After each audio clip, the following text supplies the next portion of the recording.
ఒక కీలకమైనటువంటి అంశం ఏంటంటే ఇప్పుడు తెలంగాణలో తొక్కిసలాట మరణం. అయితే ఇక్కడ ఎవరు మరణించాలని కోరుకోరు, లేదా తొక్కిసలాట జరగాలని కోరుకోరు. అది పక్కన పెడితే దాన్ని సెటరైట్ చేసేటటువంటి క్రమంలో ఓ పక్కన అల్లు అర్జున్కి అండగా అయితే పవన్ కళ్యాణ్ ఏం నిలబడలేదు. తనకి సంబంధించినంత వరకు సైలెంట్గానే ఉన్నారు. అది పక్కన పెడితే ఇప్పుడు పవన్ కళ్యాణ్కి సంబంధించినటువంటి తాజా టూర్ సందర్భంగా తొక్కిసలాట జరిగింది అన్నటువంటి అంశం ఇది పత్రికలు కానీ టీవీలు కానీ ఎక్కడ హైలైట్ చేయాలి. ఒక జర్నలిస్ట్ టచ్ చేయడం వల్ల తెలిసింది. ఉప ముఖ్యమంత్రి పవన్ కళ్యాణ్ పర్యటనలో తొక్కిసలాటలో స్పృహ తప్పింది ఒక బాలిక.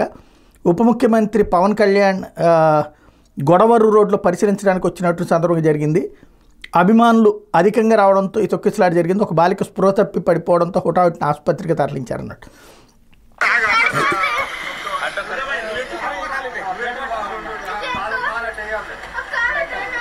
ఏం కాలేదు, కాకపోతే ఆ తొక్కిసలాట అన్నటువంటి దాంట్లో సరి చేశారు. ఆమెకి బాగానే ఉంది. కాకపోతే ఏంటంటే ఈ తొక్కిసలాట అన్నటువంటి పాయింట్లు ఇప్పుడు వరుసగా చర్చకు వస్తున్నటువంటి సందర్భంలో ప్రత్యేకించినటువంటి అంశం.